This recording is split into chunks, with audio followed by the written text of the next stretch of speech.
Hola, bienvenidos. Mi nombre es José Manuel López García.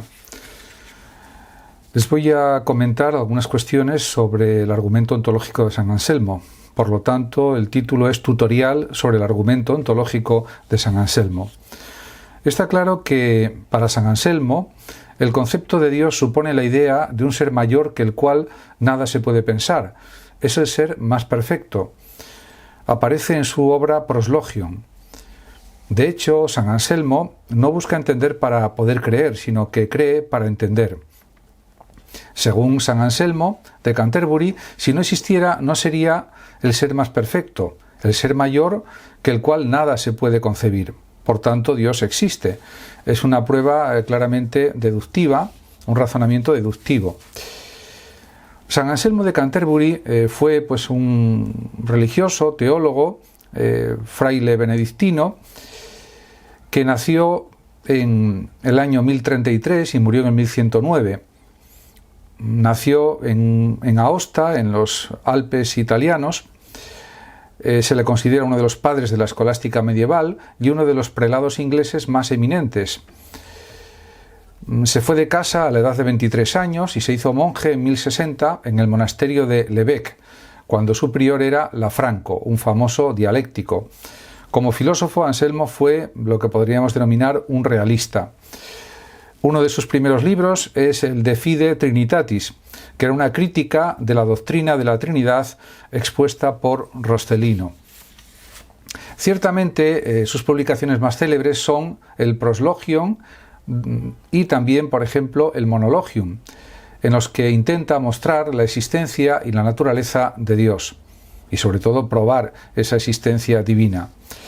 Anselmo, por otra parte, adoptó la concepción gregoriana de la relación entre el Estado y la Iglesia, que le causó no pocos problemas con la corona inglesa.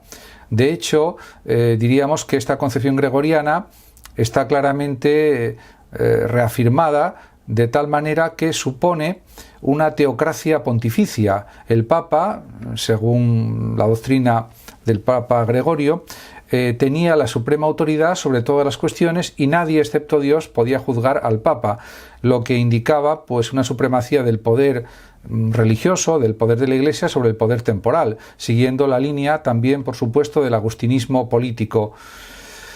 En definitiva, se puede decir que San Anselmo fue un teólogo muy importante, definió a Dios como aquel del que nada más grande que él puede ser pensado, y argumentó que este ser debe existir en la mente, incluso en la mente de la persona que niega la existencia de Dios. Sugirió además que si el mayor ser posible existe en la mente, también debe existir en la realidad, algo que fue negado por otros filósofos, pero que él lo afirmó claramente. Indudablemente, el argumento ontológico de San Anselmo, que recibe ese nombre a partir de Kant, que lo denominó así, que fue el primero que lo hizo, esta denominación me refiero, es un argumento filosófico deductivo a favor de la existencia de Dios. Es deductivo y no es inductivo, porque no parte del mundo, como por ejemplo las vías de Santo Tomás de Aquino. Se llama ontológico este argumento anselmiano porque su prueba se basa en la definición o concepto de lo que es, ontos, de Dios. En griego lo que es ontos, por lo tanto de ahí deriva ontológico, lo que existe, la realidad, etc. Como se puede observar, los intentos de San Anselmo son profundos, tienen diríamos una serie de desarrollos de razonamiento y por lo tanto está claro que en la escolástica en su tiempo el argumento de San Anselmo causó cierta sorpresa, incluso admiración, fue discutido, hubo muchas polémicas, etc. Además, enseguida obtuvo la réplica de otro monje, Gaunilón, otro monje benedictino, que no admitía esta argumentación deductiva de San Anselmo, denominada argumento ontológico, por Kant, porque Gaunilón decía que con este argumento ontológico de San Anselmo se da un paso ilegítimo de la esfera del pensamiento o esfera lógica a la esfera del ser o esfera real, y también afirmaba la imposibilidad de conocer la existencia por puro concepto. Además, Por si esto no fuera suficiente, Gaunilón también decía que la idea del ser más perfecto no es una idea clara y coherente en nuestra mente, como puede ser, por ejemplo, la idea del triángulo o la idea de silla, vamos a suponer. Por todas estas razones, pues no admitía la argumentación anselmiana ya explicada. Además, Gaunilón plantea la cuestión de que Anselmo supone que nadie niega o duda que exista una naturaleza superior a todas, lo que es precisamente lo que se debe probar o demostrar. Tomás de Aquino, por ejemplo, dirá que la existencia de Dios es evidente en sí misma, porque esencia y existencia se identifican con él. Este tipo de argumentario lo utilizó también Guillermo de Ockham posteriormente, pero diríamos que Tomás de Aquino pues utiliza las 5 vías, de una manera pues diferente a lo planteado por San Anselmo. Utiliza pues más bien vías cosmológicas del mundo, de la realidad, y no pues una vía puramente deductiva como la que utilizó el propio San Anselmo.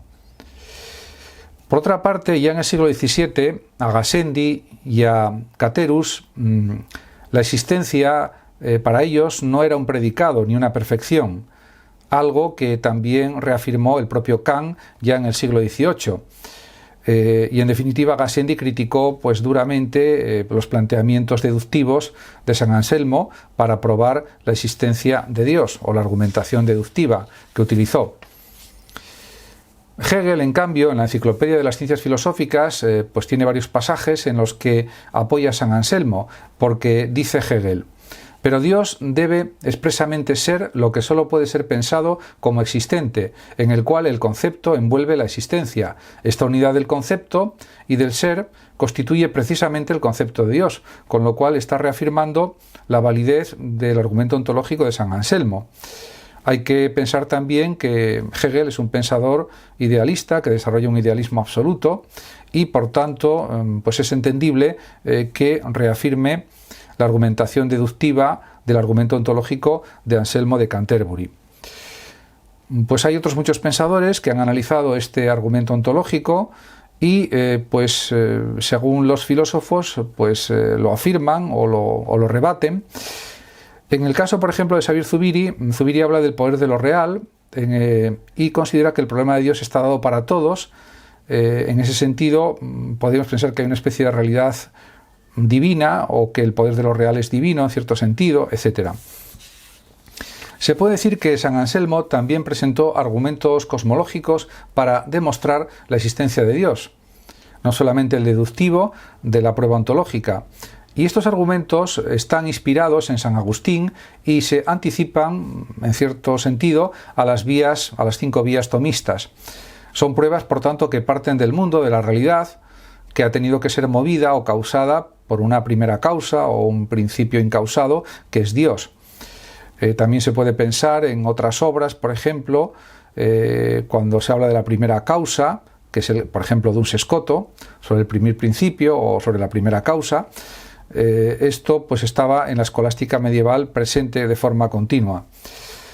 Se puede también pensar que este argumento ontológico no fue San Anselmo el primero que lo desarrolló, aunque él no lo sabía. Apareció por vez primera con el gran filósofo musulmán Avicena, filósofo, médico, jurista, etc. San Anselmo ignoraba la existencia de esta argumentación ontológica de Avicena en relación con Dios, porque aún no había sido traducida la obra del pensador musulmán al latín, y por tanto, lógicamente, no podía conocerla. Avicena intentaba probar la existencia de Dios exclusivamente a través del uso de la razón, que es algo parecido o similar a lo que intenta el propio Anselmo. Y el objetivo de este argumento consiste, según Avicena, en procurar aportar un componente filosófico que apoye la fe religiosa, algo que es perfectamente entendible.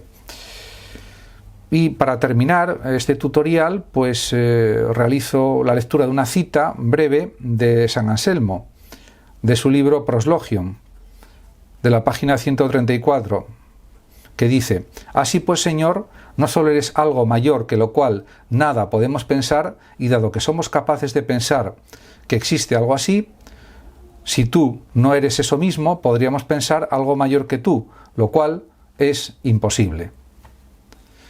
Muchas gracias a todos por su atención y hasta mi próximo vídeo. Saludos a los oyentes de Radio Sofando y Hablando de Filosofía de México, y por último decir que los que lo deseen pueden compartir este vídeo, darle un like o suscribirse a mi canal de YouTube. Hasta siempre. Gracias.